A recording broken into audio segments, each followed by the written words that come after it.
with the big stuff. People talk about it's like, well, if you're not focusing on it, then it's never going to come into your pipeline. And that's just false. And, I'll anecdotally, speak to myself of like, I'm doing.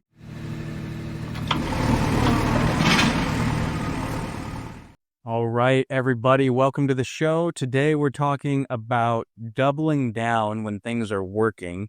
And as per usual, Mason and I are speaking from mistakes that we've made here. And so I think this is very pertinent to really anyone in business. But before we get into that, how's it going back in Colorado, Mason? Things are busy. I think that it's a good time to have this episode. I ranted in our school community a little bit about this yesterday. We're recording this at the end of July, so it'll probably be a month or so before it comes out. But I feel like this episode we'll try to make it as tangible as possible. But I think it will really center around the mindset that a lot of us face whenever we're, entrepreneurs or business owners or in leadership positions of spending too much time not doing what we should be doing because we think that that's the correct thing to do, because that's what influencers tell us to do of, why do the small deal whenever it's just as much work to do the big one. And I think it'll be a fun conversation for us. Yeah, I think so too. And I'll start with a quick anecdote of me making this mistake. So it's 2020 and 2021, especially late 2020 and then the first half of 2021. Pueblo West, Colorado, the land prices had tripled. Like overnight, they tripled. And people had bought these things for a couple $1,000s. Now they're selling at 30 to 40, depending on where they are. And I was able to get deals with 100 mailers, very little work. At this point, it was basically clerical. You didn't really have to negotiate or try. You could just send land offer letters, and these things were selling like hotcakes. Usually I'd have a buyer before I even closed to buy on my end, or within a few weeks would be pending in escrow. And I didn't double down. I felt like I couldn't send more mail. I felt like, oh, this is risky, and all the signs were showing that this is working. And I just thought, oh, well, okay, I made a few bucks. I need to go buy commercial properties now. We've never actually talked about that on the show.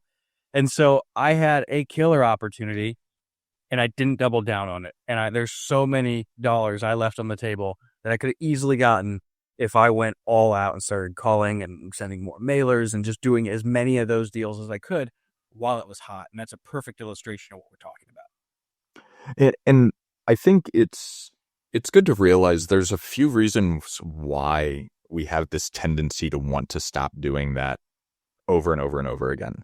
I mean, one of the obvious ones is it's really boring. I can think of multiple markets where I had a tremendous amount of success and then I just kind of stopped doing it. And it's like, well, I didn't get any deals this last round of mailers. Last time I did 1,000 mailers, I got 4 deals. And so I did 1,000 more and I didn't get any.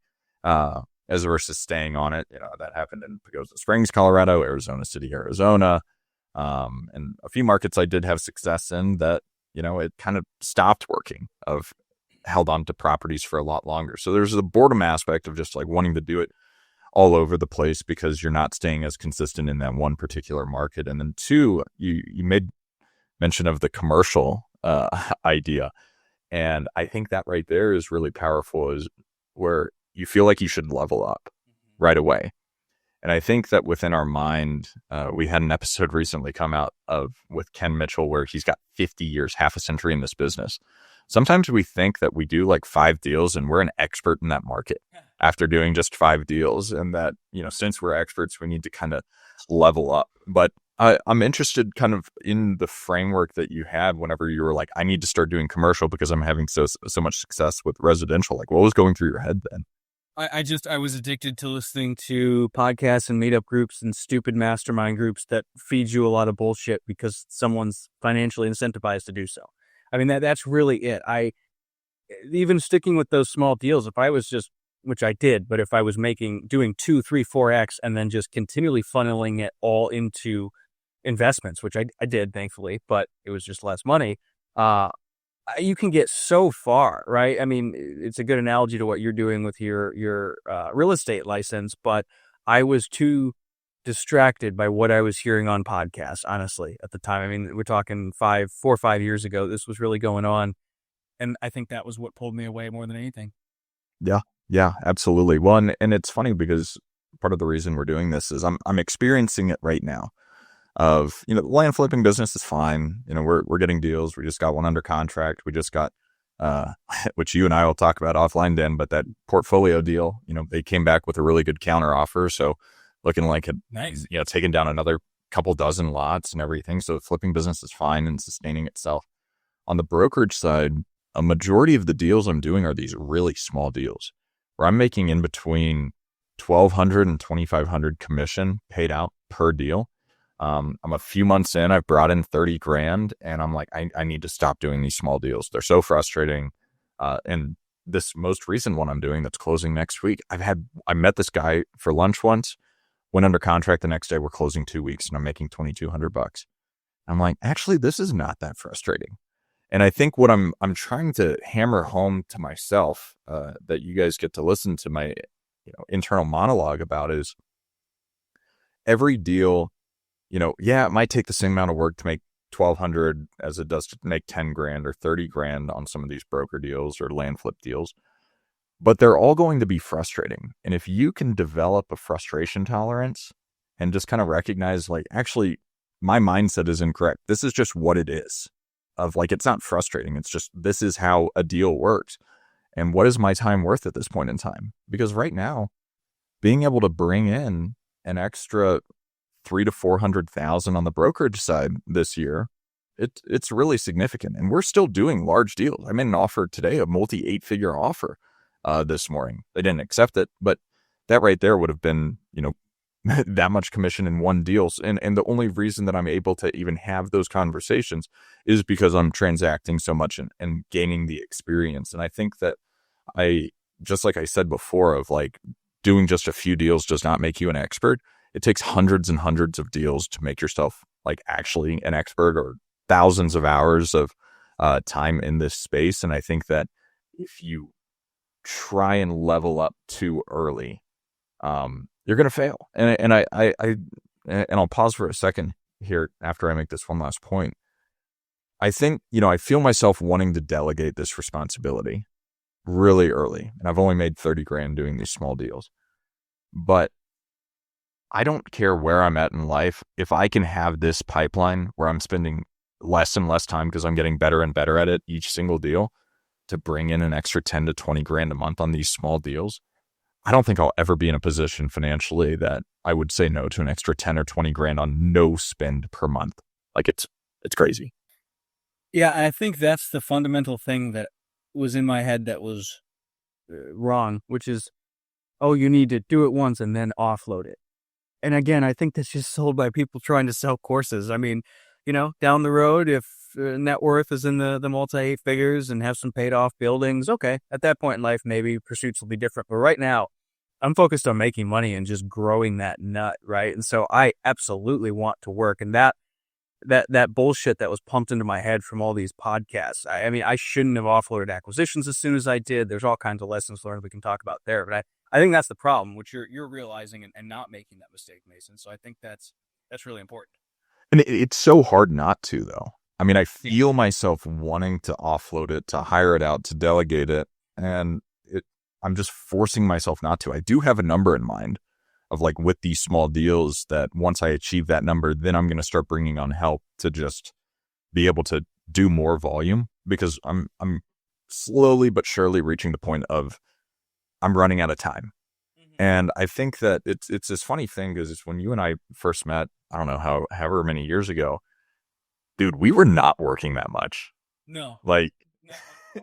I know. And which you really weren't. I mean, going to the gym for 2 hours in the middle of the day, starting the day. I mean, we both started the day pretty early, but most days I was done working. Like, I didn't go home and keep working after we went to the gym at 2:00 in the afternoon. And today it's a lot different of, keeping conversations going and stuff like that. And I think it's this funny thing of, yeah, the market's shifted and I'm working more, but I think it's also recognizing, like, I don't think I'm anywhere close to where I'm capable of being. And the only way to get there is by just working a tremendous amount. And I think that just like you said, of everyone's trying to sell you this idea that you can complete all these tasks in 4 hours. And I don't understand why people want to show off so much that they don't work at all and their business runs itself, because those are also the people that I've seen say that and sell that. And 2 years later, you don't see them anymore. And it's because they went back to a corporate job or something like that because they failed in business because they didn't work. Yeah. I really wanted to make a point about big deals. So let me bookmark that and respond to this first. At the end of 2021, I took like 3 or 4 months where I didn't really work much. And I was so quickly bored.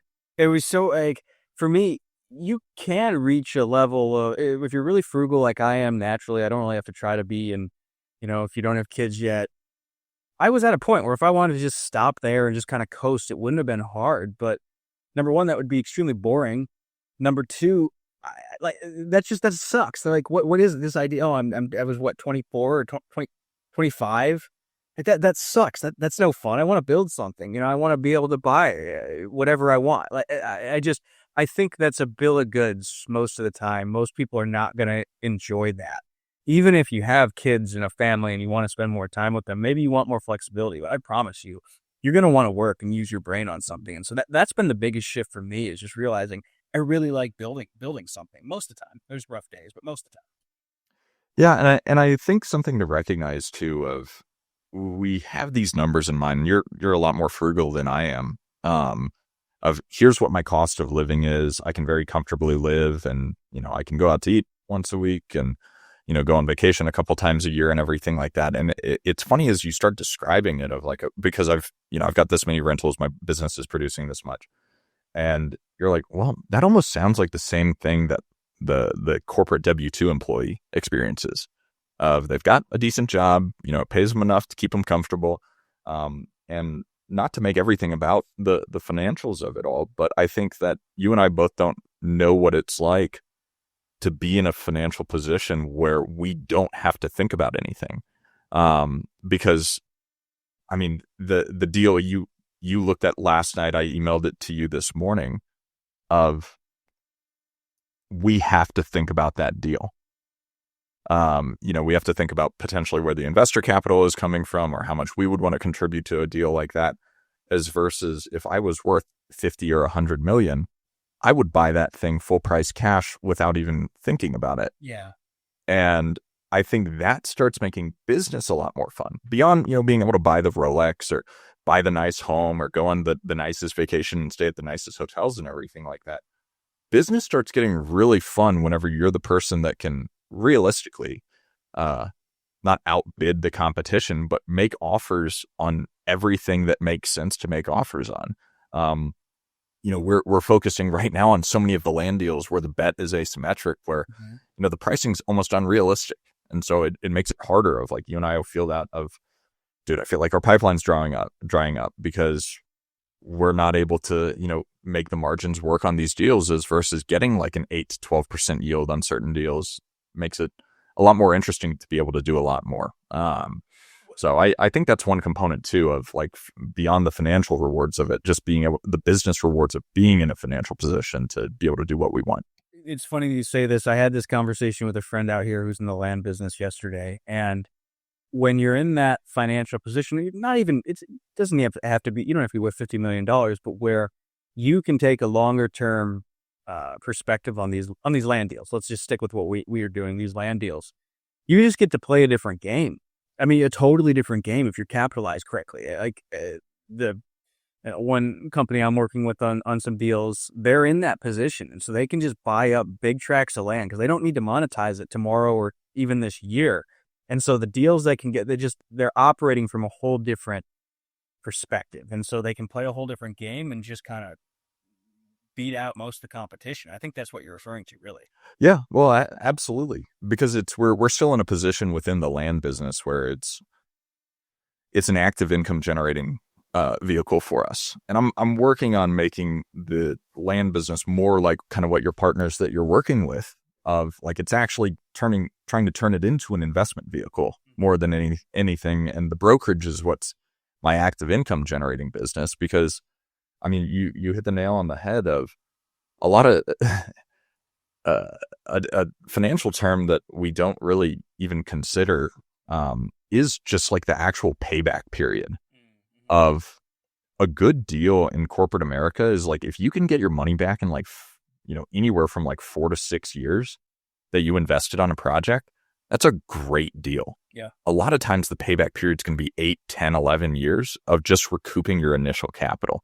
Yeah, if you refinance or whatever, it can change things. But I think, being able to go into a land deal of like, hey, I'll get my cash back in 3 years and then I'll keep the notes for another 10 or 15. And, then it's in the infinite return period. You and I are still of the mindset a lot of the times with a lot of the deals, the simple deals, or simple flip deals of I need to like double my money or 1.5x my money in like 60 to 90 days, or I can't take this deal on.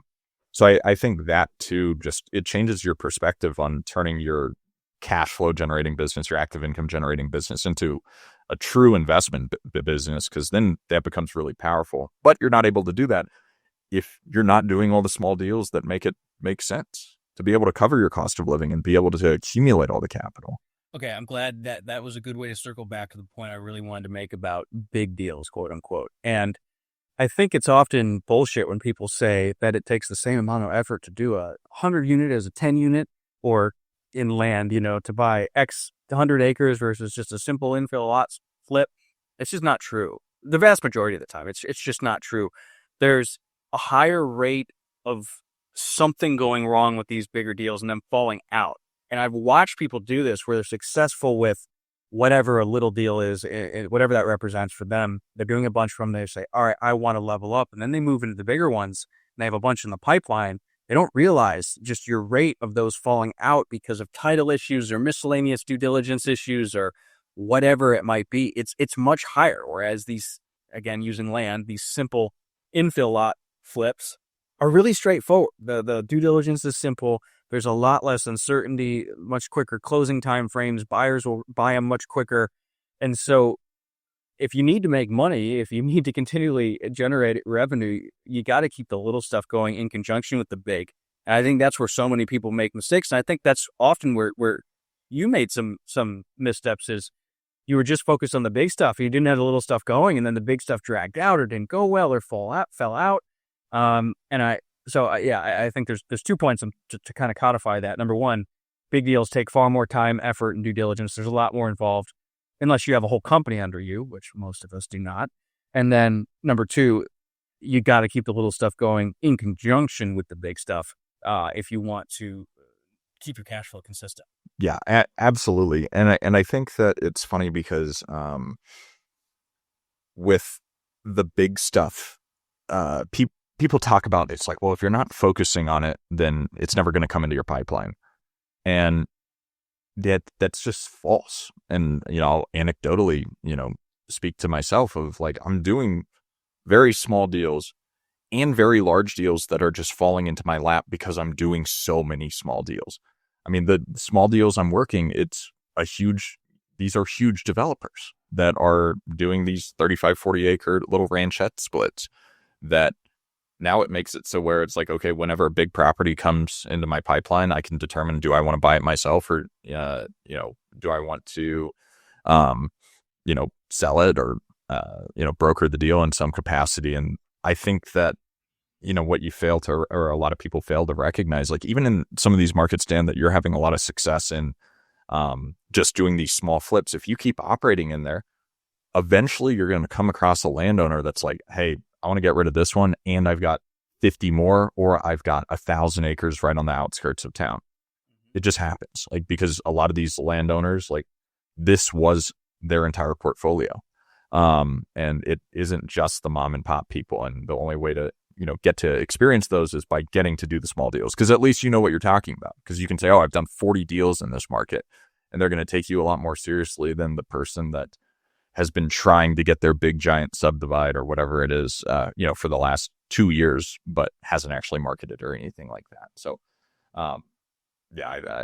we're kind of nailing the point home of like, you need to focus on the small stuff if it's working. And if just the big stuff is working, that's fantastic. Like the point of the show is to say, focus on what's actually working in your business. Yeah, yeah, and that's what I was just gonna say there is don't suddenly go do a total, because one of our categories here is, well, what does this actually mean? What do you actually do? So if you've only done large subdivides and that's working really well, double down on that. Don't go suddenly start a construction company.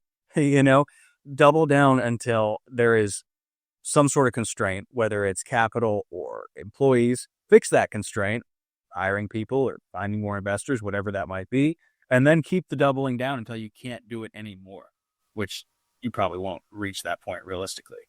Well, and let's talk about that too, because it's something that we we're having this conversation because we want to give this advice to ourselves and actually take it. Of the desire to vertically integrate into your company is something that we all experience. So when would you think it makes sense to do that? Of say, it's just doing the horizontal, doing these like kind of exempt subdivisions. Maybe sometimes you cut a road in or extend electric or power, whatever. When does it make sense to grow? Because we're not advocating of like stay in this box for the rest of time. Like eventually, like it does make sense to grow. What do you think, Dan? Is it when you hit all those constraints and then you reach a point of like, okay, it's not actually feasible? Or Yeah, I would think I'll use you as an example because this is going to vary a little bit for everyone's business. And let's just talk about your land investment business specifically. Well, if you're at a point where you're marketing to every Colorado landowner that owns a piece of land, let's say over 10 acres, whatever that threshold is, every quarter or twice every quarter, whatever that iteration is, and you're handling all the leads and easily, right? You're not overwhelmed with whatever the company you've built. You're getting your brokerage leads out of there. You're getting your own development leads. You're looking on market and you just cannot buy more and you have the bandwidth. Well, then, okay, maybe that's the time to, all right, we're going to start putting modulars on some of our projects. That's how I think about it. When the constraint is something outside, something you can't fix, something you can't increase. Like, hey, there's only X amount of Colorado landowners. I'm marketing them on a consistent iteration. I'm checking all the MLSs. I can't do more. I either have to go out of state or do something more in Colorado. And for you, I think just keeping it in Colorado is probably wise. So that would be a time, as an example, to, all right, I'm going to start doing this, layering this on top. and I think one of the biggest challenges is what creates a lot of the constraints is just going to be how much you're willing to spend on marketing as well, because you can almost always spend more money on marketing. But it also becomes, all right, when do you need to actually take a look in the mirror and stop doing, more marketing of like, do I do TV commercials? Do I do billboards? Do I, send 200,000 mailers? Do I start doing all this other stuff as versus here's this opportunity to, expand our business a little bit more. But I think it's as long as you're getting a good return on your ad spend, and those margins aren't shifting, which is why you need to kind of keep track of it of like, okay, how many deals am I actually getting per, dollar that I'm spending in marketing, and create a benchmark within your own company. And if it starts changing from that, then you need to kind of shift gears a little bit. So I think we neglect to realize what that actual number is and what the constraint actually becomes, because we're like, oh, it's dried up. It's like, well, how much did you spend on marketing this month? Oh, $2,000. Okay, well, try spending 10 grand and then seeing, or 20 grand or 50 grand or something like that. So, it is a delicate balance. And I think you can kind of hear myself almost feeling like I want to push back of like, actually, just go in and start vertically integrating. But, I don't know. It's constraint seeking within your business of like challenge yourself to like break your business. And if your business is not functioning as it currently is, like still try and break your business of, I feel myself wanting to push back and do less because I'm tired. But I want to get it to where it's like something actually almost goes wrong because I have too many deals, is a problem that I really am seeking out to have. Yeah. Yeah. And I get it. There's a fine line there of, oh, okay, am I spending too much on marketing? Is it time to layer in a value add or something? This is going to be somewhat subjective, but I think the clear point is don't slow down your land flipping that's going extremely well and try and buy a commercial office building. You have to be really dumb to go and try to do that. I think that's more the point we're trying to make. And if it wasn't obvious, that's what I tried to do in 2021. So Perfect. Yeah, we're on the same page there. I do think too. I want to spend maybe just a little bit more time on the delegation point. We talked about it a little bit, but didn't hammer it home. Within these things that are working within your business that you're controlling, really don't make the mistakes that we did and start delegating them too soon. I think that it's so important to perfect the process yourself. So where you could take a piece of paper and write down every single step of the process with every single contingency that you've ever experienced, before you ever even think about bringing someone home, because you are the reason it's working. It's not anything else besides you, unless your process is just so absolutely perfect, which I promise it's not. And I think that was a mistake that Dan and I both made, outsourcing different components of the job that were the most important. And we saw the dip. Yeah, there's usually going to be an increase eventually, but I think taking ourselves out of the business too early were mistakes that we both made, and we're both way more actively involved now. That's okay. It's okay to work. the way I look at it too is when you reach that point, maybe you've done 100 deals. And I was talking to a guy the other day who was around that point. He's several years into the business, making a lot of money. If you're to that point, then maybe it makes sense to hire your first acquisition person so that you can spend your time going after something that's more profitable, right? I don't think it would make sense if you're not going to be doing something that's 10x what that person costs, So I'm spending my time mostly focusing on raising capital, which is a big lever, right, for us to be able to expand and doing it cheaply. And number two, finding these bigger deals like the subdivide that Mason's marketing for me. And those are very high dollar per hour tasks. So I think you need to have a clear idea of, all right, if I delegate this, what am I going to spend this time doing that's going to generate far, far more than what this person costs? And the only way you're able to even analyze these deals and understand it is through all of the experience that you've had. Because I feel like I see people trying to, outsource the capital raising component of their business. And it's like, well, they can't even speak to it. They don't fully understand the business well enough to be able to speak to it like you can. And I think on the delegation point, it really doesn't make sense until you've hit the point where you're working over 100 hours a week to, start changing these tasks and everything. There's so much administrative burden that you experience every day that can be outsourced first. That's going to make it so where you can spend way, way more time on doing just what works. But the only way to figure out what works is by getting that experience yourself. Yeah. So like just pushing till there's a constraint and then fixing that constraint, right? So I wanted to get a little more tactical, Mason, talk about what this actually looks like. So, we both have hit a pretty good stride, and the last couple months have been pretty good for me as well. And so what I'm actually doing in my business is hitting the same lists more often in different ways. And we're using different skip tracing services to get more numbers for the same people. We're doing all kinds of different mail marketing. I've had a consistent sort of branding and messaging for years and years. I'm trying to layer on a totally different, not brand, but type of mailer. And we're also hitting the same lists with a few other types of marketing channels.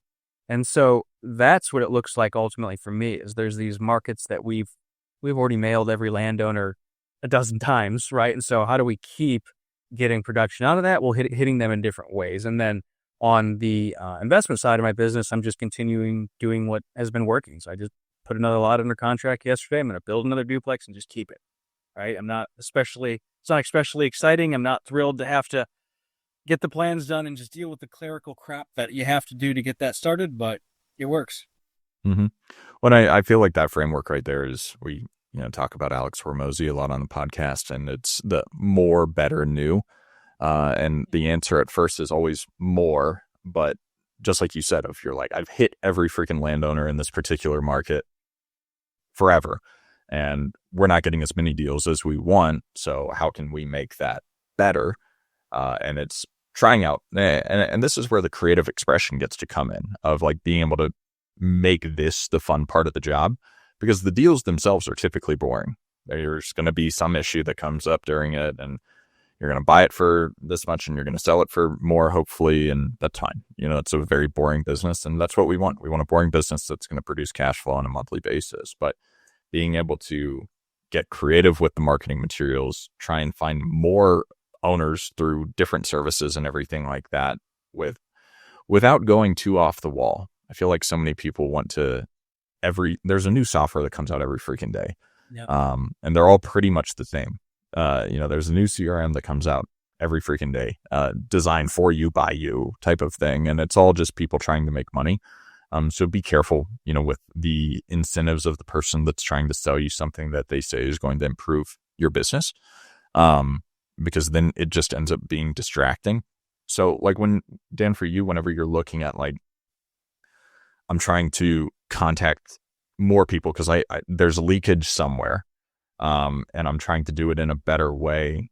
Like what are you actually looking at? What softwares are you actually looking at, like trying to use that might be better than what our current software stack is? Yeah, an easy example. I have a VA that's done all my skip tracing for a few years. He's great, but there's one neighborhood in particular, speaking of doubling down in particular, that the demand's been crazy. Prices have gone up a lot. We flipped like 8 lots there in the last couple months. And so I took a different software. I used Direct Skip because a few friends that do this at a high level use them, and it was recommended to me. And we skip traced the same list. I scrubbed out all the old phone numbers. Now we have a new set of phone numbers for a lot of the same people, and we're calling different phone numbers to try and get in touch with those people. I'm trying a whole new marketing letter with new packaging that I've never used before. So I'm just layering on different strategies to get in touch with those same people, because I think one of the biggest fallacies that was in my head, at least, is, I just mailed to these people. I can't do it again, or I can't do it again for 6 months. Well, it's so dumb when I actually think of it. All right, I send these 6x9 postcards, and I think of the way that I open mail. If I see any postcard, I don't even look at them. They just go in the garbage. And so there's a portion of people that this letter is going to capture their attention, and they're going to open it. They didn't even look at the postcards. So it's not an idea of, I marketed to everybody in this market. It's tapped out. It's done. It's just you're trying to be ever present and get as many people's attention as you can so that when they're ready to sell, they call you. Oh, yeah. And there's so many services out there that can make your mail look better, that can do the handwritten offers that you yourself can do. If you feel like you're not working enough, start hand addressing every freaking envelope that you're sending out. And I mean, it can be worth your time, potentially, especially for the other ones. And we talked about it, of send the, not first class, but like the actual priority type mail where you go into the post office and you say, hey, yeah, I want a signature for it. It'll get people's attention in some way or another. So I think this is where the creativity comes in, and you can kind of change what's, add on or layer on. Don't stop what works. If the 6x9 postcard is historically working, they're really cheap. Keep doing those and then add on other stuff, because just like you're saying, is like the likelihood of the people that are not responding to your letters, they're just throwing them away. They're not going to remember Front Range Land or Colorado Land Acquisition Services or RM Golden or whatever. They're just going to be like, another letter or another postcard. They probably lumped it in with the landscaping service that was right next to it, or the, brake fluid discount or whatever it might be. So it really is just a fun opportunity to get creative that's going to end up adding to your business. And then you'll find out something new that works. And then you can test it in 10x on that one particular idea and still keep the other stuff going, assuming that that's working still. Yeah, no, I think that's good advice. Anything that you're doing in your business that would be a really tactical piece of advice? Yeah, I feel like what's working really well, specifically on the broker side, the land flipping side is all the same stuff of, it's the send the mailers, we'll cold call, negotiate and get it. On the broker side, for all the realtors that are listing, is, I'm targeting a segment of the market that most people don't want, where the end users want it, they want these cheap pieces of land, and most brokers don't know anything about land, and they don't want to touch the deals where they're only getting, $1,000 or $2,000 in commission, because they want the house where they can get $10,000 in commission. I think focusing on this particular area has been huge. So I'm working with different development groups that I'm not even listing their property. I'm just advertising it for them. And bringing buyers to the table has been really beneficial. And, I'm sending mailers in the broker business, and that's worked. I mean, I haven't even sent, since my first round of mailers, and that big lead that looks like we're going to do as a flip came from the realtor mailers. I said I could list it for you. This is what I think. And if you want me to, I'd be happy to make an offer on it, because they were investors too. So I think applying what has worked in the land flipping business to the brokerage business has been really beneficial. I'm seeking out groups that usually I can do more than one deal with, rather than just, one particular thing. And then I'm sending direct mail to, filter the leads. I need to send another round of mailers, like talking about this. I need to do another batch, because listing properties are great. Typically, I'm taking on the higher dollar listings, which is good for me, because then I can actually spend the money on the marketing and everything like that. Like, it doesn't make as much sense to spend $500 to market a property that I'm going to make $1,200 in commission on. But right now it's building the business and building the portfolio. So, I think mail is one of the big ones. And then find old tired groups that don't really want to work for their stuff, that you're young and hungry and capable of working for. Yeah. Yeah. It's funny, to make an analogy from real life. When I drove up a couple weekends ago to Ojai, this is a little bit north of Los Angeles. We went up the 5 on the way there, and then we came down the 405 on the way back. And I remember noticing, I'm not exaggerating, just in that trip, several dozen billboards for this law firm out of Los Angeles. And it just drove home the point that it's really hard to over market. I will remember that company now. It's drilled into my head just because I saw so many billboards, and that's just one medium. I'm sure they have all kinds of other marketing mediums. And that's the same thing we're trying to do, right? For anyone in Colorado, Mason wants to be the guy that they think of when they want to sell their land. And that's essentially what I'm trying to do. And so whether it's direct mail, cold calling, whatever, you want to be ever present in these people's minds, and it's really hard to overdo it. And you see that with big firms and how much they spend on marketing, making sure they're in front of everyone all the time.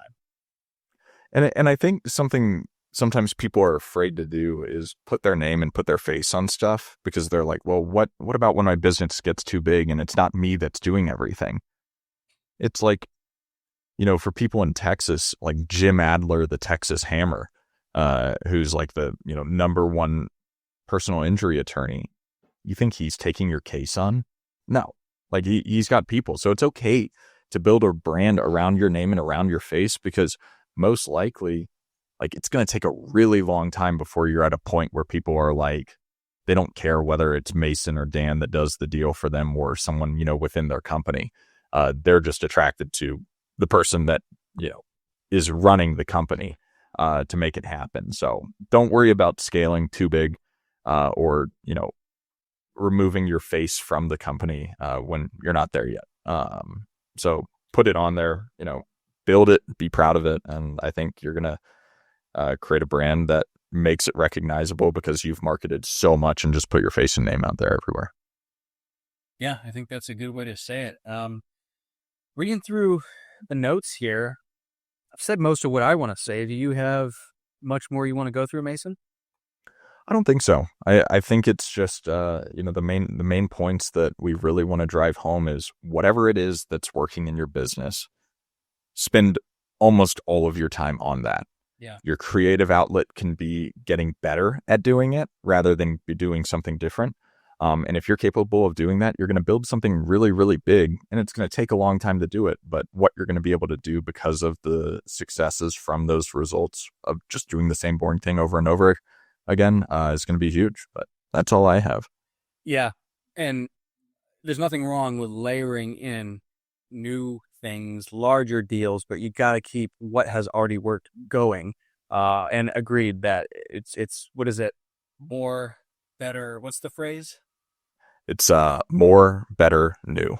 More, better, new. Yeah. You can do more for quite a while before you ever even get past the better to the new. So I think that's really it for today. I hope this was useful, guys. We're just talking about mistakes we made and what we would have done differently and are doing going forward. So let us know, give us feedback, leave comments. Until next time, This is Dan and Mason with the Big Picture Blueprint, signing off.